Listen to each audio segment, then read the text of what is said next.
So for the few people who are watching who don't know what League of Legends is and are not subscribed for that, I'm sorry. This is just going to be a one-off video because I used to be a League of Legends YouTuber, and back in the day I made a video titled How I Would Rework Mordekaiser. And I play a lot of Mordekaiser. As you can see right here, it says I have 280,000 points on Mordekaiser. But that was back in November 5th, 2017. So right now I think I have almost around 400,000. I love Mordekaiser. That's basically the extent of that. And I made a whole video on how I should rework him. And League of Legends is my favorite game of all time. And they recently came out with the Mordekaiser rework that I haven't seen yet, but I'm going to react to it live because I just want to encapsulate the moment that I see this rework because it means so much to me. I did the same thing back with Urgot. And I didn't expect to get a lot of views. I honestly just made that video for myself, just like I'm making this video only for myself, because if I made it for my audience, I'd be doing a bad job because I'm not a League of Legends YouTuber anymore, despite my icon being old Urgot, because I love old Urgot so much that I just continued to have him as my Discord icon, and it just became iconic with me and my online presence, which is great because I love old Urgot. And the Urgot rework, it was great. Like, I like the Urgot rework, but ultimately I feel like new Urgot and old Urgot are completely different champions. It doesn't feel like new Urgot is an update of old Urgot. It feels like they're two completely separate champions with similar design philosophies behind them. And, they're both called Urgot and they're both, Chemtech and all that shit. So hopefully that doesn't happen with Mordekaiser. I know the guy who's reworking Mordekaiser is the same guy who reworked Nunu, and he did an amazing job at updating Nunu to make it feel like an updated version of a champion rather than a completely different champion. His name is Ryo Xenogenic. His name is Riot Xenogenic. I actually sent him this video on Twitter, and he replied saying a lot of the stuff in the rework is actually stuff he talked about in this video. And if you want to watch the video, the link is going to be in the description, but it's also right here. So let's see how close I was. This wasn't a prediction video. This is just what I would want to see in a Mordekaiser rework. So hopefully it lives up to the expectations. I'm really excited for this, and I don't know, like, honestly, if they fuck up the Mordekaiser rework and I lose another champion that I absolutely love in the game, it's gonna suck, man. Losing old Urgot was kind of painful, and I still wish I could go back and play him, so hopefully it's not the same thing with Mordekaiser. Let's check out his abilities. Oh, this kind of looks like the old W here. Mordekaiser's basic attacks deal bonus magic damage after 3 spells or attacks against a champion. Darkness Rise deals damage to nearby champions and gives movement speed to Mordekaiser until out of combat. Oh, so he has sticking potential! Yes! He has sticking potential, but it's a buff to him instead of CC to other people, which I like. I love the thematic of Mordekaiser having everything except for being ranged and having CC, because those are the two things that are very important in a champion's kit, and that most champions have. But Mordekaiser has none of that, but he compensates by having a bunch of other shit. So I'm glad that this is in the game. Another 3-hit spell thing, so kind of similar to his old Q. Speaking of that, let's look at his new Q. Slams down his mace, dealing damage in an area or bonus damage to a single enemy.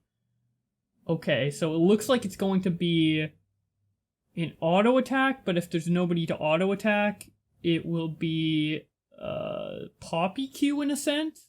Seems kind of simplistic. I wish we had better detail for this. I don't know why there's no video going along with this, but I would love to see it in action. We have W Indestructible. The Evil Overlord absorbs 20% of damage taken and damage dealt. Casting generates a shield of this value, so similar to his old passive. Mordekaiser can cast again to consume 50% of the shield for health. Ooh, so it's healing too. So they're basically implementing all his defensive tools into one ability, which is the W. So he absorbs 25% of damage taken and damage dealt. Ooh. So does he just by default take 25% less damage from everything? Because that's so OP. That's kind of like old Urgot passive in a way. And then this also benefits from damage dealt, which is kind of carrying over from his old passive, where he dealt damage and got a shield. And now it's kind of like a Tom Kent shield. Ooh, that's kind of cool. Okay, that looks good.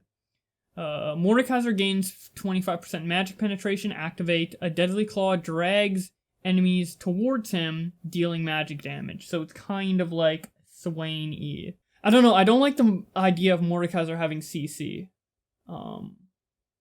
But it really just depends how all this kit works together. So after 3 spells or attacks. So I don't know if attack speed's going to be good on him anymore. He's more just going to be like a spellcaster. Well, attack speed was never really good on him, but he kind of benefited a bit from Nashers and Triforce. So attack speed was like okay on him. I kind of like the fact that he was able to like build everything. Like every stat was useful on him. Obviously more than others, but every stat besides mana and like critical strike was pretty great on Mord. Realm of Death. Okay, this is important. Mordekaiser banishes a single enemy into the Death Realm for a 7-second 1v1, stealing a percentage of their core stats. If he kills the target, he consumes their soul, keeping their partial stats until they respawn. So he puts down the alt. If he kills them, he keeps their stats until they respawn. So he's basically OP until the enemy respawns, which kind of adds to the like 6v4 type of thing you got from getting a ghost. So does that mean the ghosts are gone completely? That fucking sucks if that's the case. I loved Mordekaiser to Ghost. So iconic to his kit. I feel like this is such a simplification of like what Mordekaiser is. Like I feel like this is gonna work well together and it's probably gonna be a more healthy, better, more fun version of his current kit. But it doesn't really have like the same magic. Like I guess the W does have the shield, the heal, but I just hope the heal is as good as his current heal. It's probably not going to be as good, but I kind of like the idea of trying to like get in range of 2 enemy champions and then reactivating the W and having that massive heal. That's just such a cool idea, and I hope the W emulates it that well. It's really hard to tell when you don't see it in action, and especially if you don't play it. We just have these descriptions right here. This one's a bit weird. It has like some of the same thematics and identity of the current ultimate, in terms of like, you know, getting the stats of the people you kill. Death Realm 1v1. This is actually gonna be like really cool because it'll be a great opportunity to force a 1v1 and be able to get a comeback. Because with Mordekaiser, I always feel like I can 1v1 them, but they like kite around me or they like do certain things to where Mordekaiser can't really keep up. They like dance around you and then you're dead, but if you were able to engage them melee 1v1, you would theoretically win, so that's pretty cool. And the E should help a lot. It looks like he's not going to have as much poke as he did before. Like, I'm guessing that the E is going to be on a longer cooldown and deal less damage than the current E, so he's not going to have as much poke in lane. I don't know how I feel about that. His wave clear is probably going to suffer a lot from the lack of W. I really hope dealing damage in an area with his Q is just like a decent chunk so he can have some actually good wave clear. And then with the passive, he deals damage around, right? Yeah, it deals damage to nearby enemies, so it looks like it's kind of going to be like a Silas passive, Galio passive, so hopefully the Q and the passive make up for the lack of AoE with the change in the W, and probably the longer cooldown of E. We'll actually have to see how it is in game. But if we go back, we have this video by Riot Games that I'm going to react to right now. So hopefully we can get some answers in here. If not, I'll browse around the Reddit and then hopefully we'll get something. Before we even start a project, we look at what exists and try to distill what about it do we want to keep. I think for the players that main him, they still love Mordekaiser, right? Mordekaiser is iconic to the game. He's like a walking fortress. Unstoppable It wall of smashes metal. people. It's the fantasy of being this sort of Lord of Death. From a visual standpoint and the gameplay, I think there's a disconnect. Like, when you see the splash, you kind of think you know what his playstyle is going to be. And then in game, wait, am I a mage? Do I even use my mace? And so In the VGU, we really wanted to approach how do we make sure that through line is clean all the way while keeping at least the feelings and the elements and the things that those old players did like about the champion and bringing them forward. It looks like they know what they're talking about with this. So like, I don't when we disagree pick a with champion that anything we're they're ready to do a VGU on, we assemble a team that's a designer, a writer or narrative, and an artist that we call DNA. The DNA pod sits down and talks about like, how do we take the old pizza feet Mordekaiser and make him look like a modern champion, but still immediately recognizable as Mordekaiser. We really wanted to focus on the fact that he is this indomitable warlord who's able to crush his enemies and capture their soul for his own purposes. This was sort of an earlier stage, just trying to figure out the shape of Mordekaiser, what was the key visual motifs. And that's where we came up with the idea of making it like architecture. Oh, shit, We looked at that this looks entire so kit cool. very, very closely to see if there's anything we should bring forward, like the ultimate. Mordekaiser's old ultimate was he would kind of put a debuff on a target, and if the target died while that debuff was on them, then Mordekaiser kind of captured their ghost. He basically becomes a two-man army at that point. Hell yeah, And I love though that that aspect is of him. cool, it doesn't really fit with what somebody with a big mace Oh, wants to really? do. It still takes away from the thing that you want to do with him, which is to dominate people with Mordekaiser, not have Mordekaiser command someone else to dominate. No, it's cool when he has like an army to like work for him, and he's like a lord and We shit. did I try like to that bring the shit, ghost man. forward, and by try I mean we had it in for months and months. And at the end of the day, what we found was that the experience we were creating as a whole was sort of detrimented by having the ghost. So we ultimately decided that while it pained that us greatly to Mordekaiser remove looks it, so cool, that it would be though. better for the current kit to just not have that brought forward. Overall, we wanted to Oh, that deliver looks so on cool, though. like the core of what we believe Mordekaiser to have been all. Okay, so they're not gonna bring back the ghosts, and that fucking sucks. But this was the same hope I had with the Urgot rework, unfortunately. But I hope they bring back his old ultimate on somebody else. Not maybe exactly how his old ultimate worked, but just like having ghosts and like stealing champions to like work for you. I think that is so fucking cool, and I would really love to see another champion do that. Now, with the Yorick rework, it was a bit of a loss when you couldn't, turn your allies into ghosts to fight for you. But I was like, hey, Mordekaiser kind of does the same thing, except to enemies, so it's not that big of a loss. Now that Mordekaiser can't do that, that's also a loss to kind of old Yorick players who moved over to Mordekaiser for that gameplay experience. And now we just don't have it in the game at all. It kind of sucks. I hope we get a new champion that is kind of based around stealing enemies or allies and using them as your own minions. I guess we kind of have that with like Azir and like Heimerdinger, but I would really love to see like stealing enemies or allies to mind control them into helping you some way. I think that's so cool, especially with the Dragon Ghost. That was so badass.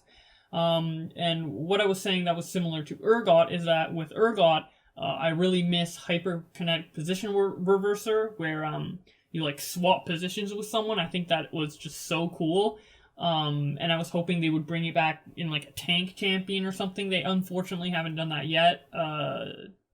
But maybe they will one day, and hopefully they bring back the ghost kind of mechanic in another champion in the future. Even if like players, when they see it on a new champion, they're like, holy shit, this is just like old Mord. I don't really think that would like diminish their excitement for it at all. I don't know. It's like such a cool concept, man. It really sucks that it's being scrapped. But moving on. Along, which is this like Death Archon. In this particular case, I think you could represent Lord of Death anywhere on the kit, but the obvious spot to attack from is the ultimate. So it's with the ultimate that we're like, how can we create this story in League of Legends in a matter of seconds?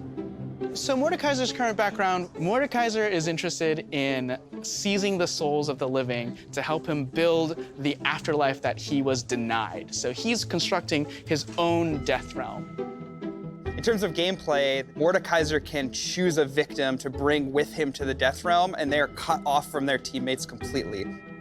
So the Death Realm is just another interaction layer of the game. So I can't see anybody in the Summoner's Rift layer, and no one in the Summoner's Rift layer can see me in the Death Realm layer. So now all of the things about using my teammates, getting knockups or heals or stuns or all that stuff is gone. It's me versus Mordekaiser, Mordekaiser versus me. Oh, that's so cool. Well, another thing we wanted to keep in mind too is the opponent side of it. We didn't want this spell to just feel like a death sentence of Mordekaiser casts this on me, I just actually die and there's nothing I can do about it, which is why there's still a fight.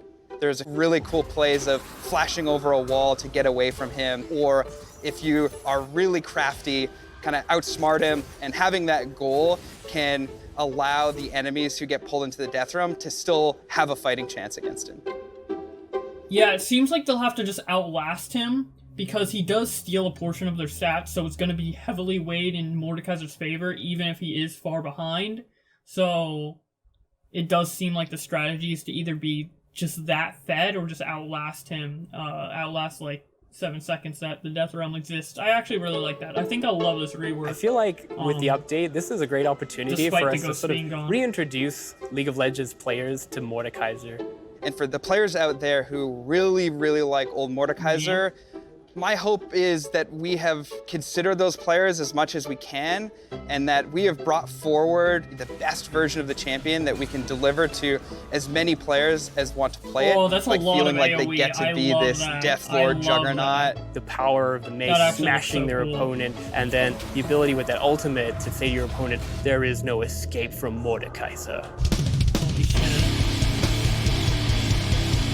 Okay, I love everything about this except for the taking away of ultimate and the ghosts. Another thing that's being taken away with this is the ability to play ADC Mordekaiser. I think that was such a cool thing to be able to do. Now you clearly kind of can't with this Mordekaiser, but I think that's fine. I think they needed to hone down on him being a solo laner. Again, I hope that like a melee mage juggernaut type character can be specifically designed for the bot lane in the future, and then we have a new champion that takes a lot of the aspects of old Mordekaiser and uses them towards the bot lane, because I actually think enslaving people and taking them for your own gain is something that's really cool, specifically for ADC Mordekaiser, because you can steal the ADC and then you have these access to these ranged basic attacks, or you steal the dragon and now you have access to ranged attacks as well. And I think being super powerful in melee, but then having that time where you can get ranged attacks from ghosts and stuff is a really cool champion idea. And I hope they design a marksman, like a bot, well, not maybe a marksman in particular, but a bot lane design champion like Mordekaiser in the future. I would love to see them do that. And if they do that, I don't think there would be anything lost with this rework. Currently, as it stands, I think the lack of ghosts sucks. At least they tried. At least they tried for months. I feel like they put a lot more care into making this Mordekaiser faithful to the old version, more so than they did with Aatrox or even Urgot or Galio or whatever.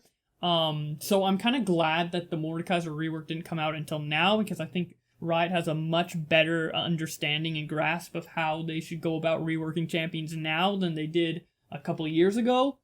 And overall, I'm just really happy with this. I'm gonna look and see if there's anything new regarding Mordekaiser, like gameplay videos or something like that, but if there isn't, I think that's about it for this video. Okay, I looked around for a bit. It looks like that's about it for Mordekaiser. I think I will have one more video coming out later this week of me just playing Mordekaiser for the very first time on PvE. Besides that, I'll probably be done with League of Legends content as a whole on this channel. I just really needed to come back because I did make a video talking about how I would rework Mordekaiser.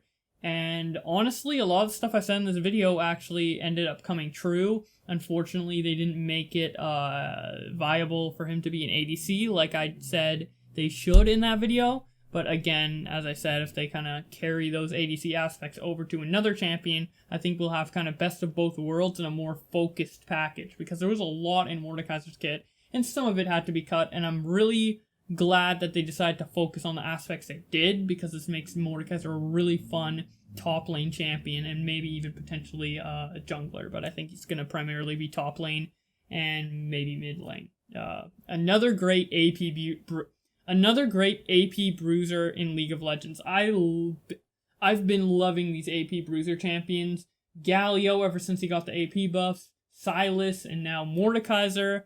These are all champions I love to play, so I'm glad that Mordekaiser is kind of like in that category of AP bruiser. And I heard they're going to make some AP bruiser items soon, so hopefully Mordekaiser will have a plethora of items to work with. But I am so excited to play this on PvE. That will be my last League of Legends video on this channel. For those of you who watched and enjoyed, thank you, and I will see you in that video.